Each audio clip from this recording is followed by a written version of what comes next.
కూడా నా హృదయపూర్వకమైనటువంటి ధన్యవాదాలు.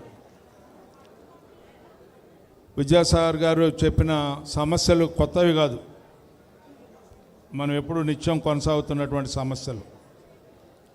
అయితే ఒక్కటి మీ అందరికీ గుర్తు చేయాల్సినటువంటి అవసరం, 2014-19 వరకు ఈనాటి ప్రభుత్వం ఆనాడు ఉంది. ఆ రోజు ఉద్యోగస్తుల అందరికీ కూడా, పెన్షనర్లకు కానీ లేకపోతే ఉపాధ్యాయులకు కానీ ఎవరికైనా సరే, ఇప్పుడు ఏ అయితే ప్రస్తావించినటువంటి అన్ని అంశాలను కూడా డిఏ విషయంలో కానీ, పిఆర్సీ విషయంలో కానీ, లేకపోతే హెచ్ఆర్ఏ విషయంలో కానీ, వీటన్నిటిని కూడా అత్యంత ప్రాధాన్యత ఇచ్చినటువంటి ప్రభుత్వం చంద్రబాబు నాయుడు గారి ప్రభుత్వం అనేది మనందరం కూడా గుర్తుపెట్టుకోవాల్సినటువంటి అంశం.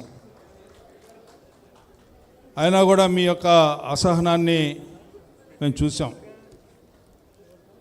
2019 నుంచి 24 జరిగినటువంటి ప్రభుత్వం యొక్క పాలనలో ప్రశ్నించే గొంతుకులన్నీ కూడా మోగబడిపోయేలాగా, ప్రశ్నిస్తే ప్రశ్నార్థకంగా మన యొక్క జీవితాలు మారేలాగా ఉన్న పాలన కూడా చూసాం.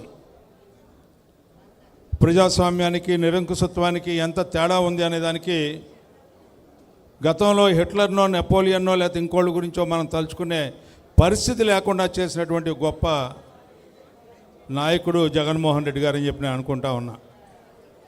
ఆ రకమైన పాలనతో మంచికి చెడుకి ఇంత తేడా ఉంటుందా అనే భావనకి తెలియజెప్పినటువంటి నాయకత్వం. నేను ఎక్కువగా ప్రస్తావించదలుచుకోలేదు, కానీ ముందు ఆయన్ని ఒక గొప్ప నాయకుడిని ఎన్నుకున్నారు. ఎలాంటి నాయకుడు ఎన్నుకున్నారంటే,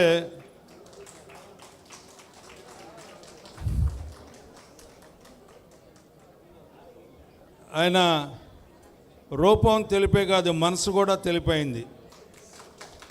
అలాంటి నాయకుడిని మీరు ఎన్నుకున్నారు. మీరేమీ భయపడాల్సిన అవసరం. ఇప్పుడు ఆయన ప్రస్తావించిన వీటిలన్నిటి కూడా మాకంటే ముందు మా నాయకుడితో ప్రస్తావిస్తూ ఉంటాడు. అందుకనే మనకి 1/4 ముందల రిలీజ్ అయింది.